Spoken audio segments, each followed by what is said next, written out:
Good day mga boss, ayon nga sa isang ulat, mayroon daw nilulutong isang blockbuster trade ngayon. Involving nga nito ang guard ng Terra Firma Jeep na si Jeric Ahanmisi. Opo, si Jeric Ahanmisi nga po ay matapos matrade ng Magnolia papunta ng Terra Firma Jeep, talagang umangat ang kanyang laruan dahil nabigyan ito ng minuto doon sa Terra Firma Jeep. Kaya naman marami ang nagka-interes na kupunan dito. Isa sa mga nagka-interes ay itong Pure Blend Titan na dating Northport Batang Pier. Ito daw ngayon ang possible destination nitong si Jeric Ahanmisi. Bagamat meron na nga itong ipinapakitang magandang performance, siyempre kung bibitawan nga ito ng Terra Firma Jeep, siyempre maghahanap talaga ang Terra Firma Jeep ng isang magandang value na player din na po pwedeng makatulong sa kanila. Alam naman po natin na hindi basta-basta magbibitaw itong Terra Firma Jeep ng player nang hindi maganda rin yung kapalit. Dahil nga po itong Terra Firma Jeep ay farm team nga po nitong Magnolia, Barangay Ginebra at SMB. At isa rin po sa posibleng targetin ng Pure Blend Titan ay ito naman pong si James Lapot. Possible magiging destination niya netong si James Lapot, dalawa lang po. Itong Pure Blend Titan din at ang Phoenix Fuel Masters. Napapabalita nga pong pakakawalan na nga po ito ng Magnolia Pambansang Manok Timplados dahil nga hindi naman talaga napakapakinabangan. Binigyan niya ito ng pagkakataon na magkaroon ng minuto at sa katunayan first 5 pa nga po ang ibinibigay nitong si L.A. Tenorio.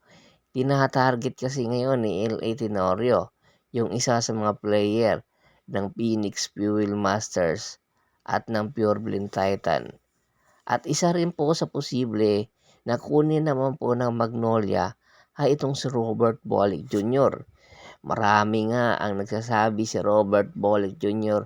hinog na at nagbungong problema nga po itong si Robert Bolick Jr. dahil yung mga batch niya sa PBA na mga first rounder ay nagkaroon na nga po ng kampyonato. Siya na lang ang hindi pa nagkakaroon ng kampyonato.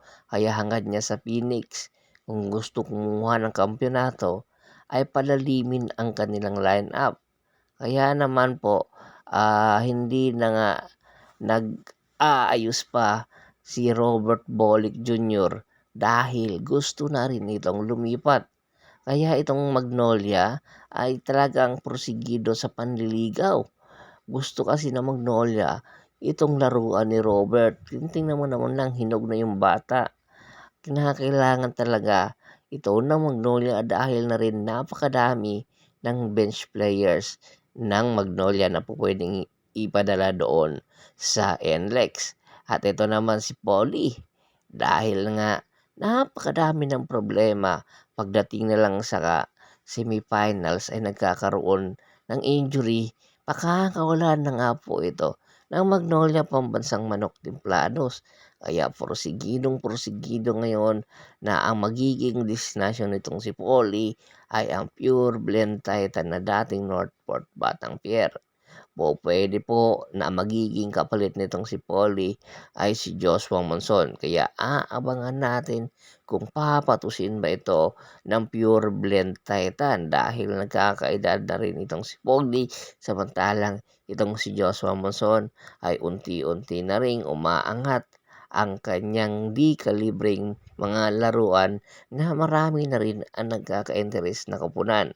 Tingin nyo, papayag ba ang Pure Blend Titan na makuha itong si Polly kapalit lang itong si Joshua Monson? Komento na sa baba ng video at pag-usapan natin yan. Once again, this is Percival Monteron at your service. Don't forget to subscribe my sports channel and don't forget to click the notification bell button para nga maging updated palagi sa kwentuhan. At bago pa natin tapusin ang ating kwentuhan, shoutout muna tayo sa ating mga solid na followers na lagi pong sumusuporta sa atin. Kay kagawad kat sa kinudukusin ng Hagonoy, Bulacan. Anthony Lakialon at sa Lakialon family. Ricky Lanza ng Ricky Rider TV ng Tansa, Cavite. Julius Roche, Ryan Pangilinan at Michael Pangilinan ng Apalit, Pampanga. Pakibisita na rin po ng Facebook fanpage ko na Habres PH3, Paul Goso at Bostor para po sa mga kalagdagan sports balita hanggang sa muling kwentuhan. Maraming salamat po.